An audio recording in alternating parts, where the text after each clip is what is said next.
Agora vem comigo porque a gente vai falar então sobre o nosso aparelho digestivo. Você sabe que a gente está aí em maio, começando o mês, e esse é o mês da prevenção e conscientização da saúde digestiva, né? De acordo com a Organização Mundial da Saúde, 20% da população mundial tem problemas intestinais e 90% das pessoas não buscam orientação médica e acabam recorrendo à automedicação. Aquela história, né? Vai na farmácia, pega um negocinho, em casa tem e fica convivendo com o problema. Só que isso é sério, gente. Às vezes representa uma doença e que precisa ser tratada com seriedade. Para a gente entender melhor sobre a importância de cuidar da nossa saúde digestiva, eu converso agora com o gastrocirurgião endoscopista, Dr. Eduardo Greco. Seja bem-vindo. Muito obrigada por estar aqui com a gente. Um prazer em recebê-lo, viu? Agradeço, vamos lá. E a gente tem aqui já equipamentos. com uma bancada especial aí, né? A gente que é leigo olha e fala assim, vamos pescar, doutor? O que o doutor arrumou aqui pra gente? Parece mesmo que a gente vai pescar? Até vou precisar da sua ajuda. Nós vamos falar daqui a pouquinho sobre as doenças, né? Sobre refluxo, sobre as causas. Pergunta do seu público que sempre participa, né, Cláudio? O que a gente trouxe aqui, que vai te ajudar, são novidades, né? Então sempre é importante o pessoal que está em casa, principalmente as pessoas que têm hoje doença do refluxo, e aquela doença do refluxo que já tentei de tudo, faço a minha dieta direitinho, estou tomando a minha medicação, tem alguma novidade, tem algo diferente? Então, por endoscopia, existe hoje, Cláudia, 2 tratamentos que podem auxiliar essas pessoas. Claro, procure o seu médico, né? Vá lá, identifique, existem exames importantes, que é a manometria, a pH-metria. Com esses exames, você vai identificar se existe alguma alteração no seu esôfago. Existe uma fraqueza que você pode ter, uma fragilidade ali do esôfago, que a gente chama de hipotonia. Se a pessoa tem essa fraqueza associada a uma hiperacidez gástrica, ela tem indicação desses tratamentos, tá? Então, o primeiro, a ideia é de ser realizada uma radiofrequência. Então, essa hipotonia, ela é uma fragilidade da nossa musculatura e essa fragilidade se dá com o tempo. Pelo próprio tempo, por questões genéticas da pessoa, pelo excesso de acidez, a obesidade contribui para isso. A gente vê que grávidas, por exemplo, aumentam a pressão abdominal dura, toda grávida no finalzinho da gravidez acaba cursando com refluxo. Então vai ser importante identificar se isso se permanece ou se a pessoa melhora. Não melhorando, estou tomando remédio, doutor, e não estou indo bem, a gente tem essa primeira alternativa. A radiofrequência é um cateter, o pessoal não assusta, vai estar no hospital, com anestesia, né, Cláudia? Vai estar dormindo, não se vai ver nada. Porque é o que você falou, né? Pescaria, mais ou menos, né? Porque esse catéter, ele precisa entrar no esôfago. E aqui eu vou te pedir, se segurar na ponta aqui para mim, Cláudio, ó. Se quiserem mostrar agora essa pontinha, essa parte aqui, ó. A gente aqui no dispositivo atrás, eu consigo insuflar esse balão. Dá para verificar. E com esse balão insuflado agora... Vou pôr a mão aqui atrás, sem espetar. Deixa levantadinho para mim, sim. Ó. Saíram 4 agulhas, tá vendo? Ah, tô vendo. Tá? Então, esses agulhamentos, eles vão ser fundamentais porque essa agulha é onde vai entrar na musculatura do esôfago que hoje está fraca. É como se a gente fosse lá fazer uma ginástica nesse esôfago, tá? E a partir dessa agulhinha, são emitidas as ondas de radiofrequência. Terminou o tratamento, várias posições diferentes, cerca de 30 minutos de radiofrequência, retira a agulha, esvazia esse balão. Isso é retirado do paciente e é descartável, né? Cada paciente tem o seu tratamento. Então, com isso, é exatamente uma ginástica para esse músculo. E aí, quantas sessões devem ser feitas para melhorar esse tônus? Em tese, é uma sessão. Uma sessão já melhora? É uma sessão única dessa emissão de radiofrequência, com resultados esperados de se manter por 4 anos de 80% de sucesso. Maravilha. Idosos, porque a gente sabe que existe um risco cirúrgico, risco anestésico. Existe risco nesse procedimento?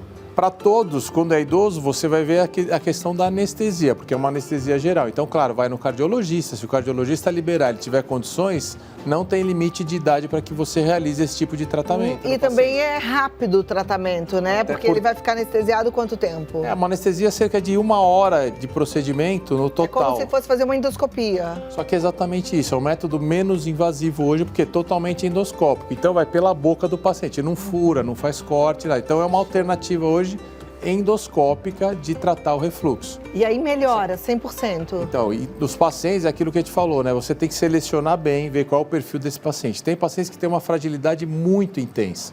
Então você até melhora esse músculo, mas às vezes você não consegue um sucesso total. O que a gente sempre passa para o paciente, né? O que vai ser importante para você em casa?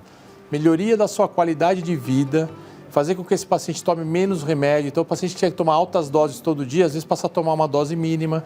Tem pacientes que só têm o uso esporádico dessa medicação, não usa o tempo todo. Do remédio antirrefluxo. O remédio antirrefluxo. Então, você consegue com que esse paciente use menos medicação, tenha uma qualidade... Tem pacientes que não conseguem nem deitar para dormir mais. Plano de saúde cobre esse procedimento? Ainda não. É um procedimento só particular. Já existe, né, pelas sociedades buscando as autorizações devidas pela ANS para que o plano possa cobrir. Pois é. E o segundo ótimo, aqui, né, Cláudia? Esse qual é? Esse aqui a gente chama é uma funduplicatura. Um dos tratamentos que você tem, um tratamento cirúrgico, é você confeccionar uma válvula que envolve uma parte do estômago por fora. Essa válvula hoje ela pode ser realizada só que por dentro, por via endoscópica. No sentido de você, por endoscopia, aí é uma questão mecânica, é você fazer uma pressão externa, onde esse músculo está frágil, você vai pelo lado de fora e pressiona ele. Você vai fechar, você vai estreitar o espaço da volta desse ácido que está no estômago de poder voltar no esôfago do paciente. Então, de uma certa forma, você vai controlar a saída do ácido do estômago. Na outra era fortalecendo o músculo, nessa não, é um fechamento realmente. Então, também, endoscopia, esse mais grosso o pessoal assusta mais ainda, né, Cláudia? Mas a mesma coisa, endoscopia, a gente vai só mostrar a movimentação dele, se você quiser segurar, não tem problema. Então, a gente consegue movimentar. Tá vendo? E lá no posicionamento, no local correto, dentro do esôfago, a gente fecha. E aqui a gente vira, para mostrar um pouquinho, ó. Vão sair agulhas com um fio. Acho que o pessoal consegue... Aqui, ó, eu vou movimentar. Ah lá dentro, ó. O pessoal tá pegando lá, ó. Ah, sim, tô vendo. Então, é como se eu estivesse dando um ponto ali na região do esôfago. Então, a funduplicatura também. Ela vai ter uma ação mecânica, um tratamento todo endoscópico, né, com que você vai, essa região do tônus, onde o músculo não está trabalhando de uma forma adequada, você vai melhorar esse tônus. E também resultados acima de 80%, 85% de sucesso para esses pacientes. E como você disse, né, isso é tratamento único. O paciente faz uma vez, não precisa fazer mais por E os dois ainda não tem nem plano de saúde, nem no SUS. Infelizmente. Duro, né, gente? O que a gente conseguiu, né, eu sou professor lá na Faculdade de Medicina da ABC, na Universidade de São Caetano, então a gente consegue alguns protocolos de estudo, então a gente conseguiu beneficiar uma série de pacientes. Né, São Caetano mesmo possui um programa de obesidade, a gente consegue tratar obesidade, refluxo, e aí a gente consegue, às vezes, contemplar essas pessoas que são selecionadas. Você fala tratar a obesidade porque as pessoas que estão obesas, elas têm mais refluxo, é Exatamente. Isso? Então, uma das causas do refluxo é a obesidade. Então, você tratando a obesidade, melhora o refluxo do paciente. Então, essas são novidades que nós temos, né? A radiofrequência e a funduplicatura endoscópica, que chegou aqui no Brasil há cerca de 1 ano já, mas já está disponível para os pacientes. Bom, mas aí é você também ir lá no seu médico, conversar, ver como é que fica, em que condições você consegue fazer. E, gente, saúde é o mais importante, né? A gente se sentir bem é o mais importante nessa vida, ter qualidade de vida não tem preço, não é verdade? Agora vamos lá, doutor Eduardo Greco, já temos perguntas, o povo gosta de saber. Ótimo. E como eu adiantei, já tinha até falado aqui no programa, nossa reclamação frequente é o tal do refluxo mesmo, do pigarrinho que fica no fundo da garganta. E tem gente reclamando disso, principalmente depois que teve a Covid. Tem alguma relação? A pessoa que teve a Covid, ela sofreu, né, uma alteração que a gente fala, um processo inflamatório muito intenso do seu organismo. Então, com certeza, isso modificou de uma forma geral tudo, né? E ela pode ter tido algum tipo de processo inflamatório ali também nessa região esofágica e às vezes a pessoa não tinha isso e começou a ter alguns sintomas relacionados ao trato digestivo. Também relacionado, né, Cláudia, à alimentação. Mudou a alimentação, muitas pessoas muito tempo internado, tiveram que usar a alimentação por sonda, deixando de trabalhar diretamente ali com o estômago. E quando você tem esse retorno, você vai ter todo um processo de adaptação, né? Mas é frequente realmente, a gente pegou pacientes que perderam muito peso, que agora precisam retornar, né? O pós-Covid a gente fala, e aí você tem que ter um cuidado especial na reintrodução desses alimentos para não trazer problemas para esses pacientes. Ok, você vê que tem problema para quem perdeu muito peso, para quem ganhou peso também, né? E a pandemia fez as duas coisas, né? Ou a pessoa emagreceu ou a pessoa engordou, não foi? Muito que ficaram em casa do outro lado, né? Aquele que ficou em casa, que ficou, né, no home, a maioria, né, cerca de 70% dessas pessoas tiveram ganho de peso. Muito mais. Bom, a Helena, ela é de Osasco, ela diz, após as refeições, sempre tem uma coceira e ardência na garganta. Às vezes, com ânsia de vômito. Pode ser algum problema digestivo? Vamos lá, Helena, com certeza, né? Então, com certeza você está tendo esse tipo de alteração relacionada, deve ser provável, o mais provável aí é o refluxo. Ainda você relaciona a sua alimentação. Então, você se alimentou, esse alimento vai lá no estômago, produz um ácido. E o que é o refluxo? Esse ácido volta aqui para o esôfago. Geralmente a pessoa tem queimação, tem ardor, mas muita gente, Cláudia, cursa com isso. O refluxo sobe até a garganta realmente. Então a pessoa tem aquele pigarro, como você disse, é muito frequente, uma coceira, essa ardência, esse desconforto na garganta e vai ver o quê? É o refluxo. Então precisa passar no médico, estudar, né? A gente comentou agora há pouco, fazer os exames ideais para que a gente detecte o nível de refluxo. Você é simplesmente reorganizar a sua alimentação, usar medicação por algum período, ou se não, se você tem alguma alteração mais importante para a gente tratar. Ok.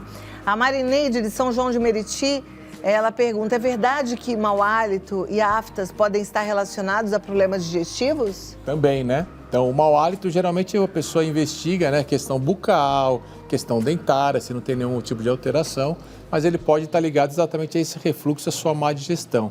Se você fica com uma digestão muito lentificada, por exemplo, você tem dificuldade, você percebe que você está muito estufada, o estômago diz, doutor, eu comi meio-dia, são 6 da tarde, eu ainda sinto o almoço, então precisa trabalhar com essa digestão para melhorar nesse sentido. E se você tem uma alteração do estômago, com uma gastrite, por exemplo, um processo inflamatório, ele cria essas feridinhas que são as aftas na boca, lá dentro do estômago tem também. Mas para algumas pessoas ela estoura em toda a boca. Então, com certeza, isso é um processo inflamatório do estômago. Certo. Adriano de Sepetiba, no Rio de Janeiro. Sofro muito com azia e o gastro receitou omeprazol. Mesmo assim, ainda sinto aquele desconforto e acabo apelando para o sal de frutas. Devo fazer algum exame? Obrigado, Adriana, pela pergunta. É exatamente isso, né? Então, veja, é muito comum. Você tem um desconforto, você tem uma azia, você tem uma dor, passou no médico, começa a tratar, que é o tratamento clínico, só que agora, se a pessoa não tem uma melhora com as medidas de dieta, né? A alimentação é muito importante para a gente pode falar um pouquinho sobre a alimentação também. E as medicações, precisa investigar. Então, o exame fundamental é uma endoscopia digestiva, uma manometria e uma pH-metria. Com esses 3 exames, a gente vai poder detectar se existe alguma alteração diferente no seu estômago, no seu esôfago, e aí tratar até quanto de medicação, qual a dosagem, qual o período que você vai tomar, ou se às vezes são indicações para tratamento por endoscopia, que a gente mostrou aqui, a radiofrequência, a fundoplicatura, ou às vezes tem pacientes que a própria cirurgia vai estar indicada. O Adriano falou que ele está tomando omeprazol há um tempão e aí ele usa sal de frutas. Tem tempo, um tempo máximo para a gente ficar usando esse tipo de medicação? Isso, precisa tomar cuidado. A ideia do sal de fruta, ou às vezes esses xaropes, é para quê? O paciente está com tanta dor, está tão desconfortável, ele toma isso, ele tem uma sensação de alívio. Só que isso, né, Cláudia, é você tratar o efeito. Você resolve aquela queimação, aquele excesso de ácido naquele momento, você tem um alívio do seu sintoma, mas se a causa continua lá, um refluxo, uma hipotonia, uma gastrite, você não tratar de forma adequada, você vai ficar só no efeito. E pode, né, no futuro, mascarar problemas maiores.